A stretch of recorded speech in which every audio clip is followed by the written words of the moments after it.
إن الحمد لله نحمده ونستعينه ونستغفره ونعوذ بالله من شرور أنفسنا ومن سيئات أعمالنا. من يهده الله فلا مضل له ومن يضلل فلا هادي له، وأشهد أن لا إله إلا الله وحده لا شريك له، وأشهد أن محمدًا عبده ورسوله. يا أيها الذين آمنوا اتقوا الله حق تقاته ولا تموتن إلا وأنتم مسلمون. يا أيها الناس اتقوا ربكم الذي خلقكم من نفس واحدة وخلق منها زوجها وبث منهما رجالا كثيرا ونساء، واتقوا الله الذي تساءلون به والأرحام إن الله كان عليكم رقيبا. يا أيها الذين آمنوا اتقوا الله وقولوا قولا سديدا يصلح لكم أعمالكم ويغفر لكم ذنوبكم، ومن يطع الله ورسوله فقد فاز فوزا عظيما. أما بعد، فإن أصدق الحديث كلام الله، وخير الهدي هدي محمد صلى الله عليه وسلم، وشر الأمور محدثاتها، وكل محدثة بدعة، وكل بدعة ضلالة، وكل ضلالة في النار. فأعوذ بالله السميع العليم من الشيطان الرجيم. بسم الله الرحمن الرحيم. يسألونك عن الأنفال قل الأنفال لله والرسول فاتقوا الله وأصلحوا ذات بينكم وأطيعوا الله ورسوله إن كنتم مؤمنين. رب اشرح لي صدري ويسر لي أمري واحلل عقدة من لساني يفقهوا قولي. حاضرین جمعہ، میرے عزیز بھائیوں، دوستوں، میری مائیں اور بہنیں، سب سے پہلے اللہ رب العالمین کی تعریف، توصیف، کبریائی و بڑائی، جس نے مجھے اور آپ کو اس دنیا میں پیدا کیا، ہمیں اپنی بیش بہا نعمتوں سے اللہ رب العالمین نے نوازا، خصوصاً نعمت اسلام مجھے اور آپ کو عطا کیا، نعمت کتاب و سنت مجھے اور آپ کو عطا کی. یہ اللہ رب العالمین کا مجھ پر اور آپ پر خصوصی فضل اور احسان ہے. اس کے بعد لاتعدد درود و سلام ہو تمام انبیاء اکرام پر، خصوصاً میرے اور آپ کے آخری پیغمبر جناب محمد الرسول اللہ صلی اللہ علیہ وسلم پر. عزیز بھائیوں، دوستوں، میری ماؤں بہنوں، میں اور آپ اس دنیا میں زندگی گزار رہے ہیں، اور ایک انسان یہ معاشرے کی پیداوار ہوتا ہے. یعنی انسان اکیلا رہنا پسند نہیں کرتا. آپ دیکھیں کہ انسان کے لیے اس کے دوست و احباب، اس کے رشتہ دار، اس کے اہل و عیال یہ ضروری ہوتے ہیں، اور شریعت نے اکیلے اور رہبانیت سے منع بھی کیا ہے. لا رہبانیت فی الاسلام. اسلام میں رہبانیت نہیں ہے کہ آپ دنیا داری چھوڑ دو، گھر بار چھوڑ دو، جنگل میں جا کر کے اکیلے رہ جاؤ. بالکل نہیں، اسلام میں اس کی اجازت نہیں. اسلام نے ہر ایک کے حقوق بتائے ہیں، رشتہ داروں کے، دوست و احباب کے، اہل و عیال کے. ان ساروں کے ساتھ انسان کو رہنا ہوتا ہے. اور جب ایک ساتھ 4-5 لوگ ایک ساتھ رہیں گے اور انسان ایک معاشرے میں زندگی گزارے گا، تو ظاہر سی بات ہے آپسی اختلافات کا ہونا یہ فطری ہے. بھائی بھائی میں اختلاف ہو جاتا ہے، شوہر بیوی میں اختلاف ہو جاتا ہے، باپ بیٹے میں اختلاف ہو جاتا ہے، دوست دوست میں اختلاف ہو جاتا ہے. تو یہ جو اختلافات ہے، اختلافات کی جو یہ قسمیں ہیں، یہ فطری ہے، ہر ایک کے درمیان میں ہونا ہی ہے. لیکن اصل یہ ہے کہ ہم ان اختلافات کا مقابلہ کیسے کرتے ہیں. آج انشاءاللہ اس خطبہ جمعہ کے موقع پر میں آپ کے سامنے آپسی صلح صفائی کی اہمیت کو میں رکھوں گا کہ دو لوگ جن کے آپسی اختلافات ہو گئے، دو بھائیوں میں جھگڑا ہو گیا، دو دوستوں میں جھگڑا ہو گیا، اختلافات ہو گئے، محبت کی جگہ نفرت آ گئی، تو ایسی صورت میں ان کے درمیان میں صلح صفائی کروانا، ان کو آپس میں ملانا، نفرت کو دور کر کے ان کے درمیان میں محبت کو پیدا کرنا، یہ کتنا اہم ہے. اس کی شریعت میں کتنی فضیلت بیان کی گئی ہے. اصل میں مقصد موضوع اختیار کرنے کا مقصد یہ ہے نا کہ ہمارے یہاں اس کی بہت زیادہ قلت پائی جاتی ہے. ایسے لوگ بہت کم پائے جاتے ہیں جو لوگوں کے درمیان میں صلح کا کام کرتے ہو، دو جھگڑے ہوئے لوگوں کو ملانے کا کام کرتے ہو. آگ لگانے کا کام بہت لوگ کرتے ہیں، لیکن صلح کرانے کا کام بہت کم لوگ کرتے ہیں. خطبہ مسنونہ میں جو آیت میں نے آپ لوگوں کے سامنے تلاوت کی ہے، سورۃ الانفال کی وہ پہلی آیت ہے. اس کا پس منظر آپ دیکھیں، سبب نزول، تو آپ کو پتہ چلے گا کہ یہ بھی اختلافات ہی کی وجہ سے نازل ہوئی. صحابہ کرام جنگ بدر کا موقع تھا، صحابہ کرام کو فتح مل گئی، اللہ کے نبی صلی اللہ علیہ وسلم کو فتح حاصل ہو گئی جنگ بدر میں۔ اب صحابہ کرام کے کچھ گروہ ہو گئے تھے، ایک گروہ وہ تھا جو دشمنوں کے پیچھے گیا، ایک گروہ وہ تھا جس کو اللہ کے نبی صلی اللہ علیہ وسلم نے ایک جگہ متعین کیا کہ تم یہاں سے نہیں ہٹنا، ایک گروہ وہ تھا جو مال غنیمت کو جمع کر رہا تھا۔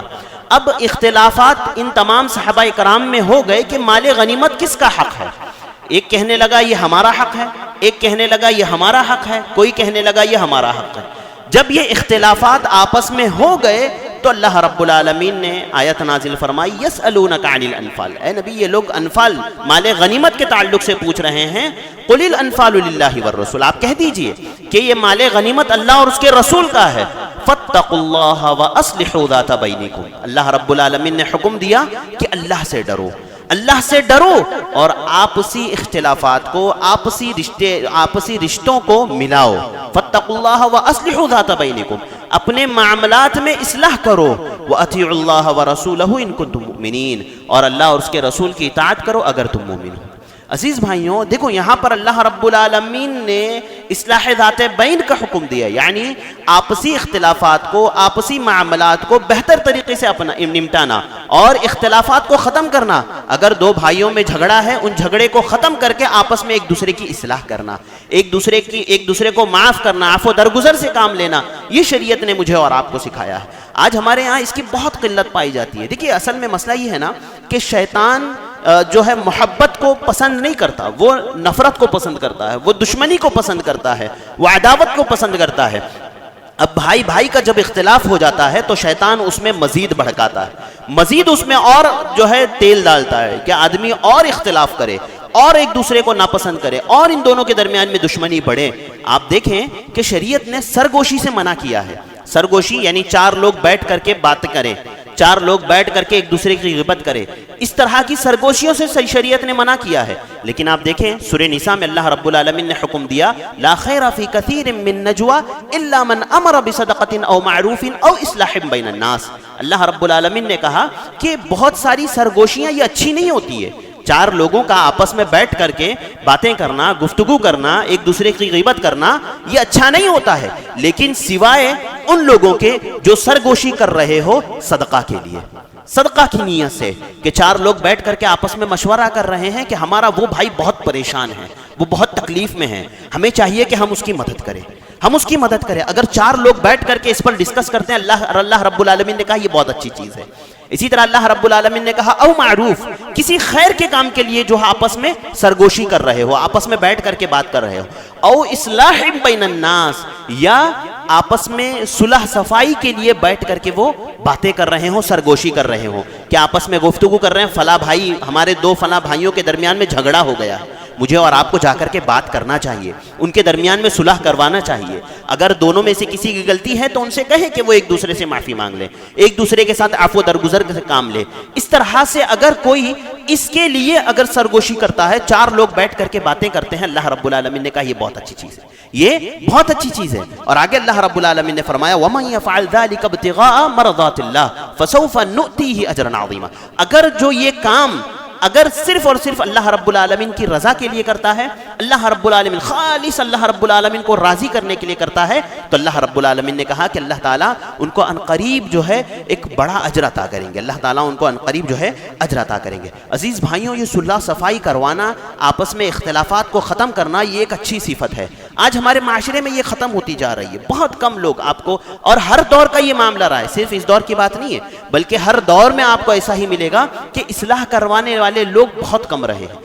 اگر آپ خوشی منائیے، اگر آپ کے اندر یہ جذبہ ہے کہ صلح کروائیں، آپ چار لوگوں کے درمیان میں، دوستوں میں، رشتہ داروں میں، میاں بیوی میں اگر آپ صلح کروانے کا کام کرتے ہیں تو ایسی صورت میں آپ اپنا خیر منائیے، آپ اپنے لیے خوشی منائیے کہ اللہ تعالیٰ نے اس کی آپ کو توفیق دی ہے، ورنہ اس کی توفیق بہت کم لوگوں کو ملتی ہے۔ حالانکہ آپ دیکھیں اللہ کے نبی صلی اللہ علیہ وسلم، صحیح مسلم کی حدیث ہے، اللہ کے نبی صلی اللہ علیہ وسلم نے فرمایا کل سلامہ من الناس صدقہ، کہ انسان کا جو جوڑ ہوتے ہیں نا، جسم کے ہر جوڑ پر اللہ کے نبی نے کہا صدقہ ہے، ہر جوڑ پہ صدقہ ہے۔ اور آپ نے فرمایا تعدل بین الاثنین صدقہ، دو بھائیوں کے درمیان میں اصلاح کروانا، دو بھائیوں کے درمیان میں صلح و صفائی کروانا، دو لوگوں کے درمیان میں صلح کروانا، یہ بھی صدقہ ہے۔ آپ نے فرمایا کلمۃ طیبۃ صدقہ، اچھی بات کہنا صدقہ ہے، راستے سے تکلیف دہ چیز کو ہٹا دینا صدقہ ہے۔ تو انسان اگر یہ سارے اعمال انجام دیتا ہے تو اس کے جسم کے جوڑوں کی جانب سے صدقہ ادا ہوتا ہے، اس کے جسم کے جو جوڑ ہے ان کی طرف سے صدقہ ادا ہوتا ہے۔ عزیز بھائیوں، یہ بہت اہم صفت ہے، آپ یاد رکھیں، یہ اس کو ہرگز آپ نہ چھوڑیں، یہ صفت اپنے اندر پیدا کرنے کی کوشش کریں، ہر کوئی اپنے اندر پیدا کرنے کی کوشش کرے۔ حضرت ابو ایوب انصاری رضی اللہ تعالیٰ عنہ کو پتہ ہے، مسند بزار کی روایت ہے، صحیح روایت ہے بزار کی، کہ حضرت ابو ایوب انصاری رضی اللہ تعالیٰ عنہ کو اللہ کے نبی صلی اللہ علیہ وسلم نے نصیحت کرتے ہوئے فرمایا تھا، کہا تھا ابو ایوب انصاری کو، الا ادلکم علی تجارہ، اے ابو ایوب کیا میں تمہاری رہنمائی ایک تجارت کی طرف نہ کروں، ایک ایسی تجارت، ایک ایسا بزنس جو بہت اچھا ہے، کیا میں اس کی طرف تمہاری رہنمائی نہ کروں؟ حضرت ابو ایوب انصاری رضی اللہ تعالیٰ عنہ نے کہا، قالوا بلا یا رسول اللہ، اللہ کے نبی کیوں نہیں، آپ ضرور میری ایسی تجارت کی طرف رہنمائی کیجئے۔ اللہ کے نبی صلی اللہ علیہ وسلم نے فرمایا، سل بین المسلمین اذا تفاسدوا، کہ جب مسلمانوں کے درمیان میں فساد ہو جائے تو ان کے درمیان میں صلح کرواؤ، ان کے درمیان میں صلح کرواؤ۔ وقرب بینہم اذا تباعدوا، اللہ کے نبی نے کہا کہ جب وہ دور ہو جائے نا تو ان کو قریب لاؤ، ان کو ملاؤ، ان کو قریب لاؤ، ان کو ملاؤ۔ یہ ایک اچھی تجارت ہے، یہ ایک اچھی تجارت اللہ کے نبی صلی اللہ علیہ وسلم نے اس کو قرار دیا۔ اور حضرت ابو ایوب انصاری رضی اللہ تعالیٰ عنہ کو اللہ کے نبی صلی اللہ علیہ وسلم نے خصوصی نصیحت کی تھی کہ لوگوں کے درمیان میں صلح کروانے کا کام کیا کرو، دور ہوئے لوگوں کو ملانے کا کام کیا کرو۔ اور آپ دیکھیں نا، ہمارے نبی جو رحمت للعالمین تھے، اللہ کے نبی صلی اللہ علیہ وسلم کی جو صفات حضرت خدیجہ نے بیان کی تھی، آپ کو پتہ ہے اس میں سے ایک صفت اللہ کے نبی کی کیا تھی؟ اللہ حضرت خدیجہ رضی اللہ تعالیٰ عنہ نے کہا تھا، انک لتصل الرحم، اللہ کے نبی صلی اللہ علیہ وسلم آپ رشتوں کو جوڑنے والے ہیں، توڑنے والے نہیں۔ آپ کی یہ صفت تھی، آپ صلی اللہ علیہ وسلم کے اندر یہ صفت تھی کہ آپ رشتوں کو جوڑنے والے تھے، توڑنے والے نہیں تھے۔ سوچئے، میں اور آپ جس نبی کی امتی ہے، ہم کیسے رشتوں کو توڑنے والے ہو سکتے ہیں؟ ہم کیسے دو بھائیوں کے درمیان میں اختلاف پیدا کرنے والے ہو سکتے ہیں؟ شیطان بن کر کے ان کو دور کرنے والے ہو سکتے ہیں؟ ہرگز نہیں۔ مجھے اور آپ کو چاہیے کہ ہم اپنے بھائیوں کے درمیان میں اصلاح کرنے والے بنیں، دو روٹھے ہوئے دلوں کو ملانے والے بنیں۔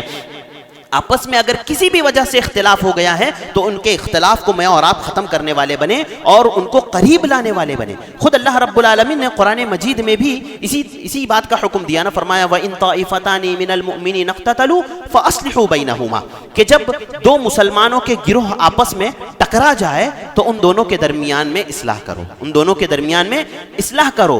فَإِن بَغَتْ إِحْدَاهُمَا عَلَى الْأُخْرَى، اگر ان میں سے ایک دوسرے کے اوپر اگر چڑھنے کی کوشش کرتا ہے، دوسرے کے اوپر جو ہے زیادتی کرنے کی کوشش کرتا ہے، تو اللہ رب العالمین نے کہا اس کو روک لو، اس کو روک لو، اس کو زیادتی کرنے مت دو۔ اور آگے فرمایا فَإِن فَاءَتْ فَأَصْلِحُوا بَيْنَهُمَا بِالْعَدْلِ، اور اگر وہ مان جائے تو ان دونوں کے درمیان میں عدل کے ساتھ صلح صفائی کرو۔ دیکھیے، عدل صلح تو کروانا ہے، لیکن اس میں کس چیز کو آپ کو بنیاد بنانا ہے؟ انصاف کو، عدل کو، حق کو۔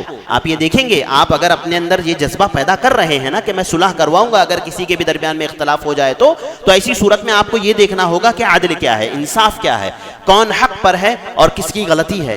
یہ بہت ضروری ہے کہ آپ عدل کا خیال کریں۔ اسی لیے اللہ تعالیٰ نے کہا فَأَصْلِحُوا بَيْنَهُمَا بِالْعَدْلِ وَأَقْسِطُوا إِنَّ اللَّهَ يُحِبُّ الْمُقْسِطِينَ، اور آپ انصاف سے کام لیجئے، اس لیے کہ اللہ رب العالمین انصاف کرنے والوں کو پسند کرتا ہے۔ اور آپ آگے دیکھیں، اسی آیت کے آگے، سورۃ الحجرات کی یہ آیت ہے، اسی کے آگے اللہ تعالیٰ نے فرمایا کہ انما المؤمنون اخوہ، مسلمان آپس میں کیا ہے؟ بھائی بھائی ہے، مسلمان آپس میں بھائی بھائی ہے۔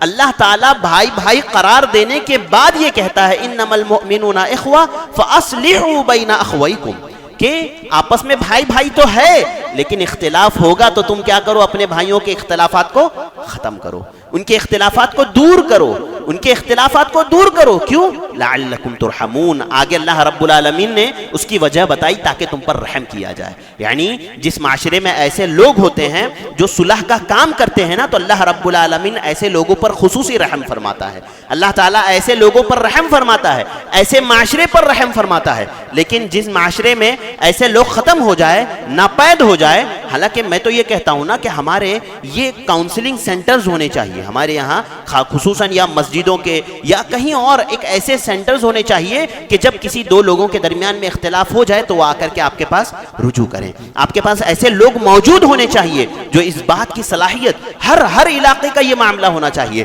کہ جو ہے یہ صلاحیت رکھتے ہو کہ کیسے ان دونوں کے درمیان میں فیصلہ کیا جائے, کیسے ان دونوں کے جھگڑے کو سلجھایا جائے. کیونکہ آپ دیکھیں اللہ کے نبی صلی اللہ علیہ وسلم نے آپس میں مسلمانوں کا جھگڑا کر کے آپس میں ایک دوسرے کو بات چیت ختم کرنے کو حرام قرار دیا. اللہ کے نبی صلی اللہ علیہ وسلم نے فرمایا لا يحل لمسلم ان يهجر اخاه فوق 3 ليال, کہ کسی بھی مسلمان کے لیے جائز نہیں کہ وہ اپنے مسلمان بھائی سے 3 دن سے زیادہ بات چیت چھوڑے. اگر آپ اپنے بھائی سے غصہ ہے, آپس میں اختلاف ہے, جھگڑا ہو گیا ہے, بہت ہو گیا تو 3 دن تک آپ قطع تعلق کر سکتے ہیں, بات چھوڑ سکتے ہیں, 3 دن سے زیادہ نہیں چھوڑ سکتے. شریعت نے اس بات کا حکم دیا ہے. اگر ہم صلح نہیں کروائیں گے تو کیسے یہ رشتے جوڑیں گے, کیسے یہ اختلافات ختم ہوں گے, کیسے 3 آپس میں بھائی جو ہے ایک دوسرے سے بات کریں گے. یہی وجہ ہے کہ ہمارے ہاں آپ دیکھیں کہ جو ایک مرتبہ دشمنی ہو جاتی ہے تو پھر وہ سالوں سال چلتی ہے. کوئی بھائی اپنے بھائی سے 10 سال سے بات نہیں کر رہا, کوئی اپنے رشتہ دار کے یہاں 15 سال سے نہیں جا رہا ہے, کوئی جو ہے کسی سے اپنے باپ اپنے بیٹے سے بات نہیں کر رہا, 4 5 سال ہو گئے. کیوں؟ کیونکہ ان دونوں کے درمیان میں صلح کروانے والے لوگ موجود نہیں, ان دونوں کے درمیان میں اصلاح کرنے والے لوگ موجود نہیں. اگر ایسے لوگ موجود نہیں ہوں گے تو ظاہر سی بات ہے یہ اختلافات بڑھیں گے اور یہ اختلافات جو ہے ایک بڑا روپ جو ہے اختیار کر لیں گے. آپ دیکھیں شریعت نے اس کو اتنی اہمیت دی ہے نا, صلح کو, آپس میں بھائی کے تعلقات کو درست کرنے کو, صلح کرنے کو. آپ دیکھیں شریعت میں جماعت سے نماز کو کتنی اہمیت حاصل ہے, کتنی فضیلت حاصل ہے جماعت سے نماز پڑھنے کو.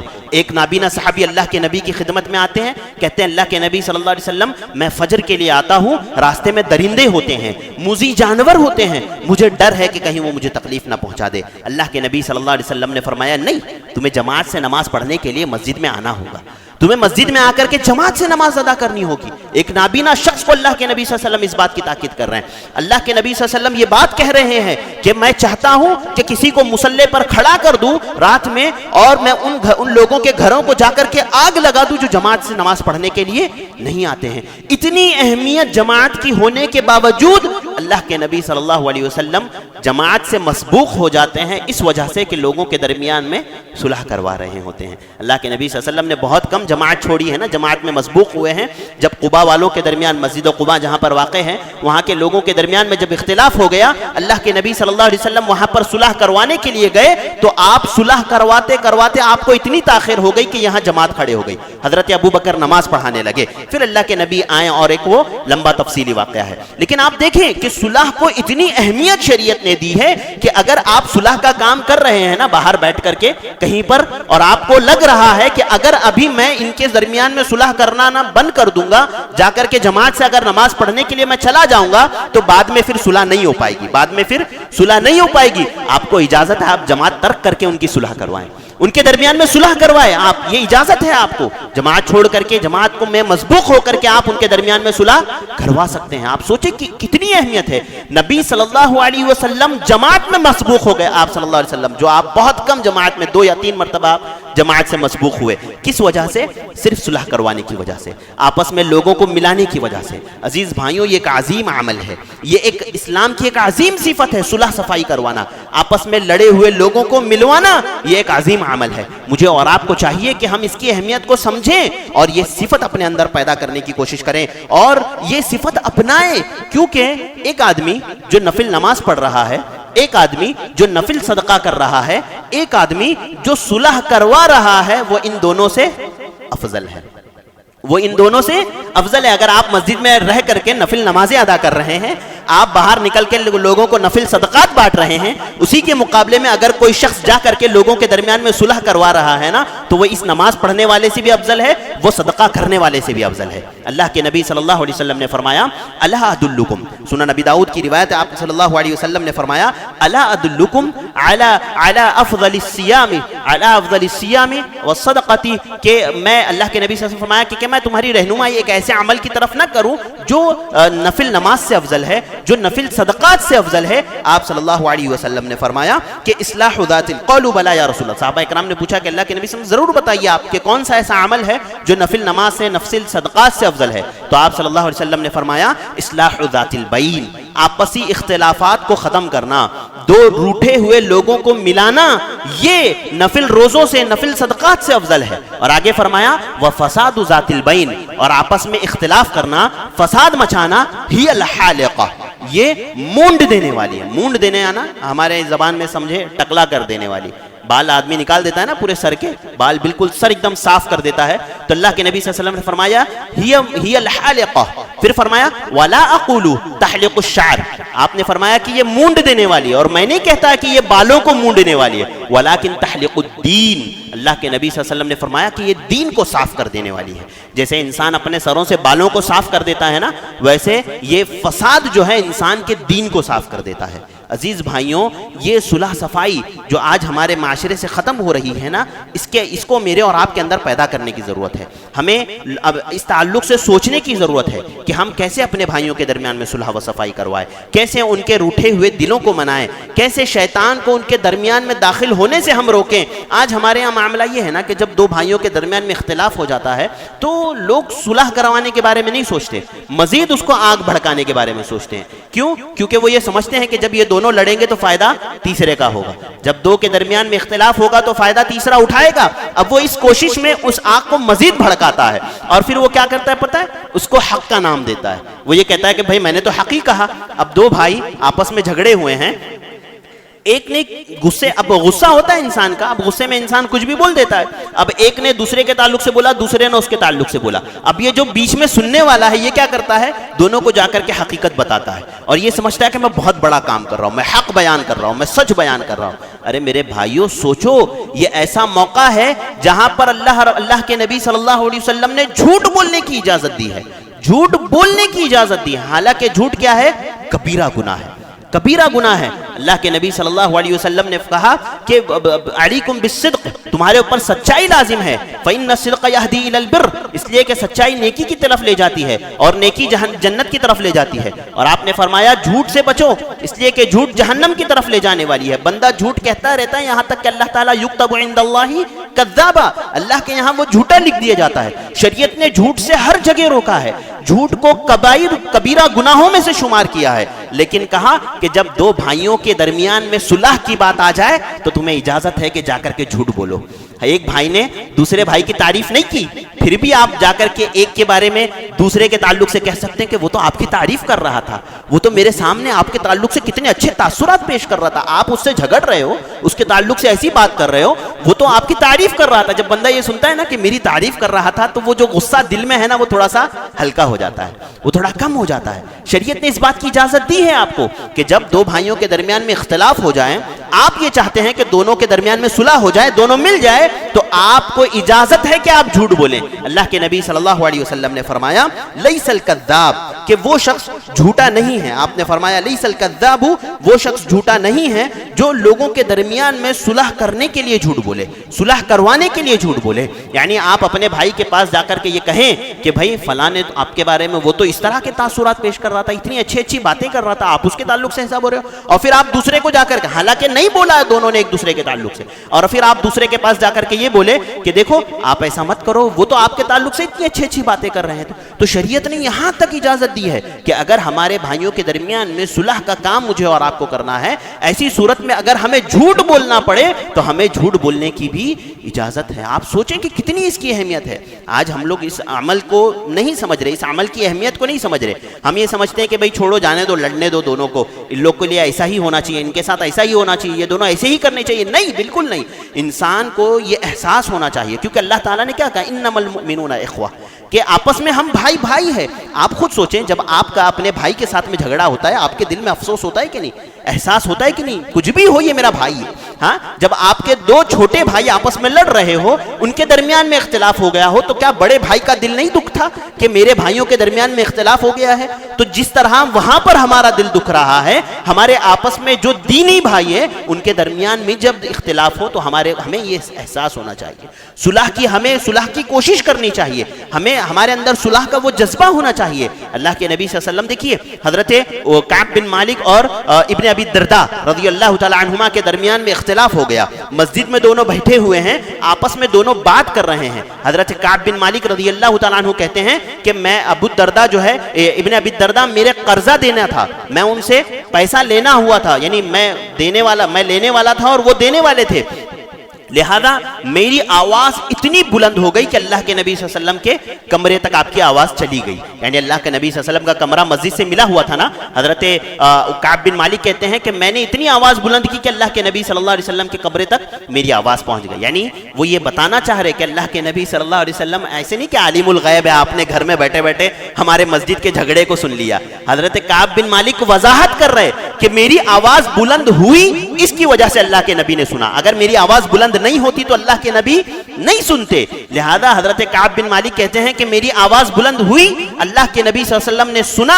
اللہ کے نبی صلی اللہ علیہ وسلم باہر نکلے اور فرمایا کہ کیا معاملہ ہے. حضرت کعب بن مالک کہتے ہیں کہ میں نے پورا واقعہ, پورا معاملہ اللہ کے نبی کو بتایا. اللہ کے نبی نے فرمایا اے کعب تو اسے آدھا قرضہ معاف کر دے, تو اسے آدھا قرضہ معاف کر دیں. حضرت کعب بن مالک کہتے ہیں فعلت یا رسول اللہ صلی اللہ علیہ وسلم, اللہ کے نبی میں نے کر دیا. اللہ اکبر. یہ دیکھیے جذبہ, یہ محبت ہے اللہ کے نبی صلی اللہ علیہ وسلم سے کہ اللہ کے نبی کے فرمان پر اگر آپ کو مال چھوڑنا پڑے تو آپ چھوڑ دے. اللہ کے نبی کی ایک زبان تھی, اے کعب آدھا معاف کر دو قرضہ. حضرت کعب کہتے ہیں اللہ کے نبی میں نے معاف کر دیا. اور ابن ابی الدرداء سے اللہ کے نبی نے کہا کہ تم ابھی کے ابھی اس کا آدھا قرضہ واپس کرو. انہوں نے وہیں پر ان کا آدھا قرضہ واپس کر دیا, معاملہ ختم ہو گیا, اختلاف ختم ہو گیا. یہ اختلافات کو ختم کرنے کا طریقہ ہوتا ہے. کیسے اللہ کے نبی صلی اللہ علیہ وسلم نے ان دونوں کے اختلافات کو نمٹایا. اور جب انسان دیکھیے کیسا ہے نا, لوگوں کو بھی یہ سمجھنا چاہیے کہ جو لوگ صلح کروانے والے ہیں آپ ان کو صلح کروانے کے قابل سمجھیے. جب آپ اس کو سمجھیں گے ہی نہیں اس لائق تو وہ کیسے آپ کے درمیان میں صلح کروا پائیں گے. یہ اس میں میرے اور آپ کے لیے ہی خیر ہے. اگر ہم سمجھیں گے تو میرے آپ کے لیے خیر ہے, اگر ہم نہیں سمجھیں گے تو ہمارے لیے شر ہے. لہذا مجھے اور آپ کو چاہیے کہ ہم اس کی اہمیت کو سمجھیں. اور یہ جو صلح کرنا ہے نا, اس کی بڑی اہمیت شریعت میں ہے. حالانکہ آپ دیکھیں حضرت حسن رضی اللہ تعالیٰ عنہ کی اللہ کے نبی صلی اللہ علیہ وسلم نے ایک عظیم صفت جو بتائی تھی, وہ کیا کہا تھا اللہ کے نبی صلی اللہ علیہ وسلم ممبر پر کھڑے ہو کر کے خطبہ دے رہے تھے. اللہ کے نبی صلی اللہ علیہ وسلم حضرت حسن کو دیکھ رہے تھے, حضرت حسن اللہ کے نبی کو دیکھ رہے تھے. آپ نے حضرت حسن کو اٹھایا اور فرمایا ان ابنی ھذا سید, کہ یہ میرا بیٹا سردار ہے. لعل اللہ ان یصلح به طائفتین عظیمتین من المسلمین. اللہ کے نبی صلی اللہ علیہ وسلم نے فرمایا کہ مجھے اللہ رب العالمین سے امید ہے کہ یہ میرا بیٹا, یہ میرا بچہ, یہ میرا پوتا دو بڑے عظیم مسلمانوں کو, میرا نواسا جو ہے دو عظیم مسلمانوں کے گروہ میں صلح کروانے کا ذریعہ بنے گا. اس کے ذریعے سے اللہ تعالیٰ دو بڑے مسلمانوں کے گروہ جو آپس میں لڑ رہے ہوں گے ان کے درمیان میں اللہ رب العالمین صلح کروائے گا. یہ اللہ کے نبی صلی اللہ علیہ وسلم نے کہا کہ یہ میرا نواسی کی. اللہ کے نبی صلی اللہ علیہ وسلم نے حضرت حسن رضی اللہ تعالیٰ عنہ کی ایک عظیم صفت بیان کی. اور یہ کب مکمل ہوئی؟ سن 41 ہجری میں, جب حضرت علی رضی اللہ تعالیٰ عنہ کی وفات ہوئی. دارالخلافہ حضرت علی کا کوفہ میں, حضرت امیر معاویہ کا شام میں. جب حضرت حسن رضی اللہ تعالیٰ عنہ نے دیکھا کہ لوگ اختلافات میں پڑے ہوئے ہیں, ایک گروہ ادھر ہے مسلمانوں کا, ایک گروہ ادھر ہے, کہا اے معاویہ میں تمہارے ہاتھ پر بیعت کرتا ہوں, میں اپنے عہدے سے دستبردار ہوتا ہوں. ایک انسان کے لیے مال چھوڑنا اس کے لیے آسان ہو جاتا ہے, ایک انسان کے لیے اپنی محبت کی پسندیدہ چیزوں کو چھوڑنا آسان ہوتا ہے, لیکن کرسی چھوڑنا بہت مشکل ہوتا ہے, بہت مشکل ہوتا ہے. آج دیکھیں آپ دنیا میں جو اختلافات ہیں کس لیے ہے؟ ہاں کس لیے ہے؟ کرسی کے لیے. مسجدوں میں, جماعتوں میں, چاہے مسلمانوں کے دوسرے گروہ ہوں, آپس میں اختلافات ہے. کیوں؟ کرسی کے لیے. وہ چاہتا ہے میں ذمہ دار بن جاؤں, وہ چاہتا ہے میں ذمہ دار بن جاؤں. تو بہت ساری قربانیوں سے بڑی قربانی ہوتی ہے کرسی کی قربانی دینا, عہدے و منصب کی قربانی دینا. حضرت حسن رضی اللہ تعالیٰ عنہ نے قربانی دے دی, عہدے اور منصب کی قربانی دے دی. کہا اے امیر معاویہ میں تمہارے ہاتھ پر بیعت کرتا ہوں. وہ مسلمانوں کے دو گروہ جو ایک اس کنارے پر کھڑا ہوا تھا, ایک اس کنارے پر کھڑا ہوا تھا, حضرت حسن رضی اللہ تعالیٰ عنہ نے دونوں کو ملا دیا اور اللہ کے نبی صلی اللہ علیہ وسلم کی پیشین گوئی صادق آئی. تو سوچی کتنا عظیم یہ عمل ہے کہ آپس میں ایک دوسرے کو ملایا جائے, آپس میں اختلافات کو ختم کیا جائے. اور اس کے لیے جیسے کہ اس حدیث سے ہمیں کیا پتا چلتا ہے حضرت حسن رضی اللہ تعالیٰ عنہ کے اس عمل سے, کہ اگر انسان کو صلح کرنا ہے تو ایک کو قربانی دینی پڑتی ہے, ایک کو قربانی دینی پڑتی ہے. اور یاد رکھیے وہ شخص جو قربانی دیتا ہے وہ عظیم ہوتا ہے, وہ عظیم ہوتا ہے، اللہ رب العالمین کے یہاں وہ بڑے اجر کا مستحق ہوتا ہے۔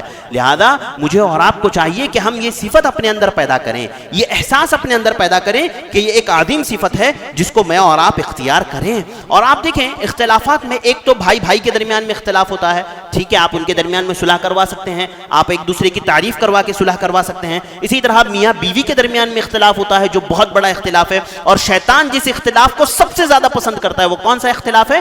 میاں بیوی کے درمیان کا اختلاف۔ اور ہم چونکہ لوگوں کے ساتھ جڑے ہوئے ہوتے ہیں، میرے پاس فونز آتے ہیں لوگوں کے کہ ہمارے درمیان میں یہ معاملہ ہے، یہ معاملہ ہے، چونکہ ہم لوگوں سے جڑے ہوئے تو ہمیں پتہ چلتا ہے کہ جتنے اختلافات آتے ہیں ان میں سے تقریباً 70 سے 80% صرف میاں بیوی کے اختلافات ہوتے ہیں، میاں بیوی کے اختلافات ہوتے ہیں۔ کیوں؟ کیونکہ ان دونوں کا اتنا آپس میں ساتھ میں رہنا ہوتا ہے نا کہ دوسرے بھائیوں کا آپس میں ایک دوسرے کے ساتھ اتنا رہنا نہیں ہوتا ہے، اور یہ فطری اختلاف ہے۔ خود اللہ کے نبی صلی اللہ علیہ وسلم اور صحابیات کے بیچ میں اختلاف نہیں ہوا، امہات المؤمنین کے بیچ میں اور خود اللہ کے نبی کے درمیان کے اختلاف نہیں ہوا۔ آپ دیکھیں، آپ سیرت کی کتابوں میں، احادیث کی کتابوں میں آپ کو ڈھیروں مثالیں مل جائیں گی کہ امہات المؤمنین اور اللہ کے نبی کے درمیان میں بھی اختلاف ہوا، لیکن آپ صلی اللہ علیہ وسلم نے اس کو سنبھالا۔ اللہ رب العالمین نے اسی بات کا حکم قرآن مجید میں دیتے ہوئے میاں بیوی کے لیے فرمایا کہ وَإِنِ امْرَأَةٌ خَافَتْ مِنْ بَعْلِهَا نُشُوزًا أَوْ إِعْرَاضًا فَلَا جُنَاحَ عَلَيْهِمَا أَنْ يُصْلِحَا بَيْنَهُمَا وَالصُّلْحُ خَيْرٌ۔ اللہ رب العالمین نے فرمایا کہ اگر عورت اپنے شوہر کے لیے بد دماغی کا خوف رکھتی ہے، وہ اس کے برے ہونے کا خوف رکھتی ہے، تو ایسی صورت میں اسے چاہیے کہ وہ اپنے شوہر کے ساتھ اصلاح کر لے، وہ اپنے شوہر کے ساتھ صلح و صفائی کر لے۔ پہلے میاں بیوی کو چاہیے کہ وہ خود صلح کریں، وہ پہلے کوشش کریں کہ آپس میں خود صلح کریں، اور اللہ تعالیٰ نے کہا وَالصُّلْحُ خَيْرٌ، اور صلح میں خیر ہے۔ لیکن اگر دونوں آپس میں خود سے صلح نہ کر پائیں تو اللہ تعالیٰ نے کہا فَإِنْ خِفْتُمْ شِقَاقَ بَيْنِهِمَا فَبَعَثُوا حَكَمًا مِّنْ أَهْلِهِ وَحَكَمًا مِّنْ أَهْلِهَا إِنْ يُرِيدَا إِصْلَاحًا يُوَفِّقِ اللَّهُ بَيْنَهُمَا۔ اللہ رب العالمین نے کہا کہ جب میاں بیوی آپس میں خود ایک دوسرے کے اختلافات کو حل نہ کر پائے، اصلاح نہ کر پائے، تو ان لوگوں کے لیے چاہیے کہ مرد کی طرف سے، شوہر کی طرف سے ایک شخص اور عورت کی طرف سے ایک شخص آئیں اور دونوں اصلاح کی نیت سے بیٹھیں اور ان دونوں کے درمیان میں صلح کروائیں۔ آج آپ دیکھیں ہمارے یہاں میاں بیوی کے درمیان میں جب اختلافات ہوتے ہیں اور وہ لوگ جو صلح کروانے کے لیے آتے ہیں وہ صلح کی نیت سے نہیں آتے ہیں، بلکہ وہ مزید آگ کو بھڑکانے کی نیت سے آتے ہیں۔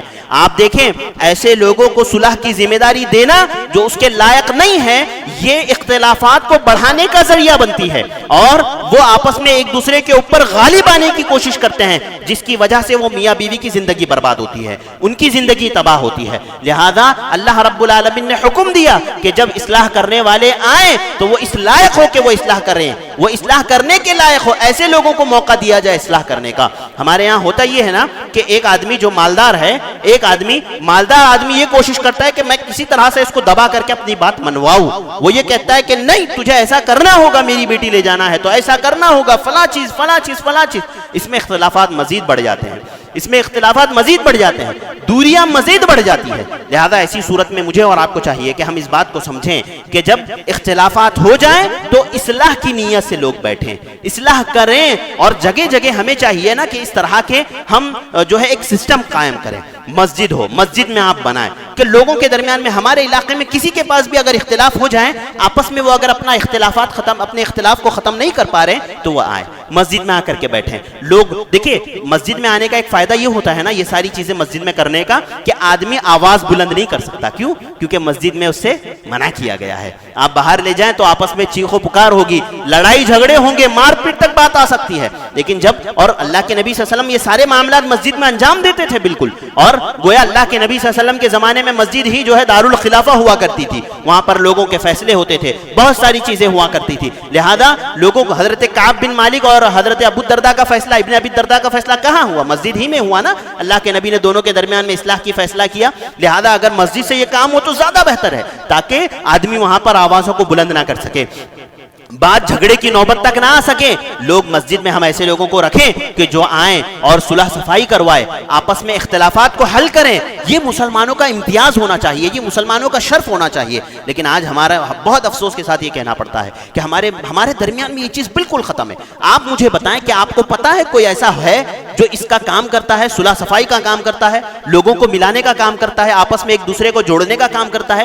جبکہ آپ دیکھیں اللہ کے نبی صلی اللہ علیہ وسلم کی وہ حدیث صحیح مسلم کی جس میں اللہ کے نبی صلی اللہ علیہ وسلم نے فرمایا تعرض الاعمال یوم الاثنین والخمیس، کہ بندوں کے اعمال اللہ رب العالمین کے یہاں پیر اور جمعرات کو پیش کیے جاتے ہیں، پیش کیے جاتے ہیں. اللہ رب العالمین ہر اس شخص کو معاف کر دیتا ہے جو اللہ کے ساتھ کسی کو شریک نہیں کرتا. اللہ تعالیٰ ایسے ہر بندے کی مغفرت کر دیتا ہے. الا رجلا، اللہ کے نبی صلی اللہ علیہ وسلم فرمایا سوائے اس آدمی کے رجل بینہ و بین اخیہ شحنا، لیکن سوائے اس شخص کے جس کے اس کے اور اس کے بھائی کے درمیان میں اختلاف ہے.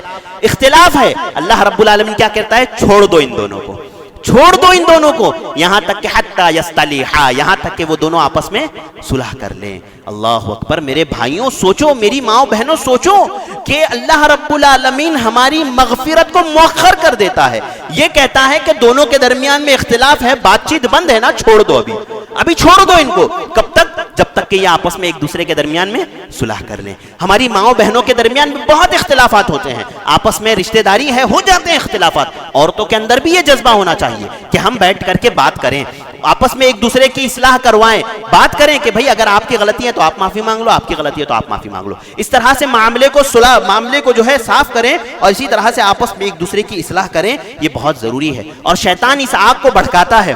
اوس اور خزرج جو مدینہ کے جو دو قبیلے تھے، آپس میں اسلام سے پہلے دونوں کی سخت دشمنی، حد درجے کی دشمنی، حتیٰ کہ وہ خاندانی دشمنی جو نسلوں تک چلتی ہے نا، ویسی دشمنی ان کے درمیان تھی. لیکن جب اسلام آیا، ان دونوں نے اسلام قبول کیا، مسلمان ہوئے تو آپس میں بھائی ہو گئے. محبت نفرت نکل گئی، ان کے درمیان میں محبت آ گئی. ایک دن ایسے ہی مسجد میں بیٹھ کر کے اوس اور خزرج کے لوگ آپس میں بات کر رہے تھے. ایک یہودی وہاں سے گزرا، اس نے دیکھا کہ یہ لوگ محبت کی جگہ نفرت کی جگہ محبت کرنے لگے ہیں آپس میں ایک دوسرے سے. ایک دوسرے سے اتنی پیاری پیاری باتیں کرنے لگے ہیں. لہذا اس یہودی نے کیا کیا؟ ان دونوں کی دشمنی کو یاد دلانا شروع کیا اور کارنامے یاد دلانا شروع کیا کہ دیکھو فلاں نے ایسا کیا تھا، فلاں نے ایسا کیا تھا، فلاں نے ایسا کیا تھا. لہذا دونوں آپس میں اتنے بگڑ گئے کہ گویا جنگ تک بات آ گئی. لہذا اللہ کے نبی اللہ رب العالمین نے قرآن مجید میں آیت نازل فرمائی کہ یہ تمہیں واپس کفر کی طرف لوٹانا چاہتے ہیں، یہ لوگ تمہیں واپس کفر کی طرف لوٹانا چاہتے ہیں. لہذا تم اس بات کی اس طرف مت جاؤ، بلکہ اس شیطان کو جو تمہارے درمیان میں حائل ہوا ہے اس کو بھگاؤ، اس کو رسوا کرو، اس کو ذلیل کرو اور آپس میں ایک دوسرے کی اصلاح کرو. عزیز بھائیوں دوستوں، میری ماؤں بہنوں، آپ یہ بات سمجھو کہ یہ ایک عظیم صفت ہے اسلام کی، اور یہ آپسی اختلافات کو ختم کرنے کا ایک بہت بڑا ذریعہ ہے. یہ ایک عظیم طریقہ ہے. مجھے اور آپ کو چاہیے کہ ہم اس طریقے کو اختیار کریں، ہم اس راستے کو اختیار کریں. اللہ کے نبی صلی اللہ علیہ وسلم کی ہم سیرت پڑھیں کہ کیسے آپ اصلاح کرتے تھے، یا ایسے لوگوں کو جو اس کام کو جانتے ہو، جو اصلاح ذات البین کا طریقہ جانتے ہو، وہ لوگ آ کر کے آگے بڑھے، وہ یہ بولے کہ جب کبھی اختلاف ہو تو آپ آئیں، ہم اصلاح کروائیں گے. یا آپ لوگ آپس میں یہ دیکھیں کہ آپ کو پتا چلے کہ بھائی فلاں کا جھگڑا ہوا ہے، اب وہ ان کا دوست ہے آپس میں تو وہ آپ کا بھی دوست ہے نا، تو آپ کی ذمہ داری بنتی ہے کہ آپ جائیں، دونوں سے بات کریں اور دونوں کی اصلاح کرنے کی کوشش کریں، دونوں کو ملانے کی کوشش کریں. کیونکہ شریعت کا یہی حکم ہے. غصہ، ضد، جو سب سے بڑی چیز ہے نا صلح نہ کرنے کی جو آڑے آتی ہے وہ ضد. انسان کو ضد نہیں کرنا چاہیے، ضد کو چھوڑ دینا چاہیے اور آپس میں ملنا چاہیے اور آپس میں صلح و صفائی سے کام لینا چاہیے. یہ ایک عظیم صفت ہے جو شریعت نے مجھے اور آپ کو سکھایا ہے. لہذا مجھے اور آپ کو چاہیے کہ ہم ان باتوں کو سمجھیں، ان باتوں پر عمل کریں. اور ایک آخری بات بتا کر کے اپنی بات کو میں ختم کروں گا. دیکھیے شریعت نے صلح صفائی کو اتنی اہمیت دی ہے نا کہ آپ دیکھیں وہ جو مصارف زکوٰۃ اللہ تعالیٰ نے بیان کیے، انما الصدقات للفقراء والمساکین والعاملین علیہا والمؤلفۃ قلوبہم وفی الرقاب والغارمین، یعنی جن لوگوں کو زکوٰۃ دی جا سکتی ہیں اس میں سے اللہ رب العالمین نے ایک مصرف بتایا، غارمین.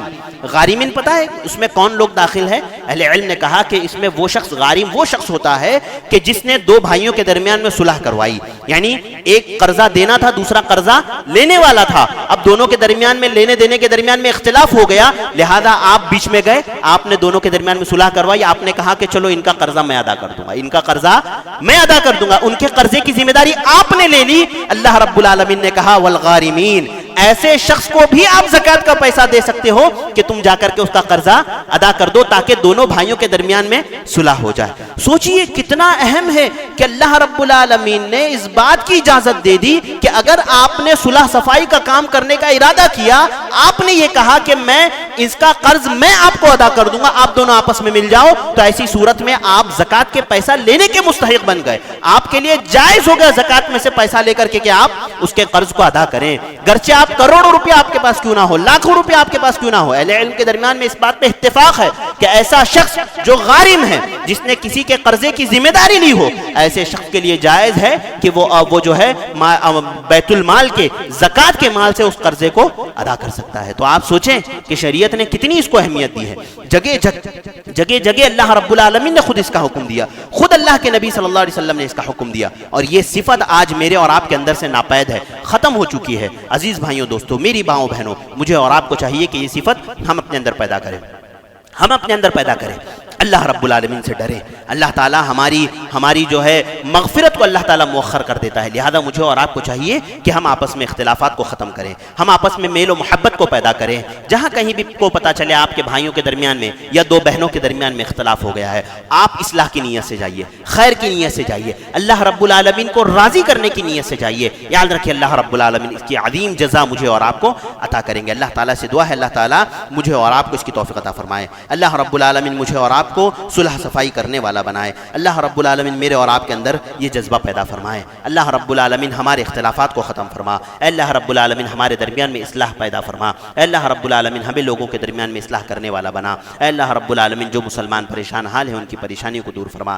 اے اللہ جو مقروض ہیں ان کے قرض کی ادائیگی کے حلال اسباب عطا فرما۔ اے اللہ جو بیمار ہیں انہیں شفا عاجل شفا کامل نصیب فرما۔ اے اللہ رب العالمین جہاں کہیں مسلمانوں پر ظلم ہو رہا ہے اللہ ظالموں کے ظلم سے بچا لے، ظالموں کو ہدایت عطا فرما، ظالموں کو ظلم کو انہی پر پلٹ دے۔ اے اللہ رب العالمین ہمارے ملک، ہمارے شہر میں، ہمارے علاقے میں امن و شانتی قائم فرما۔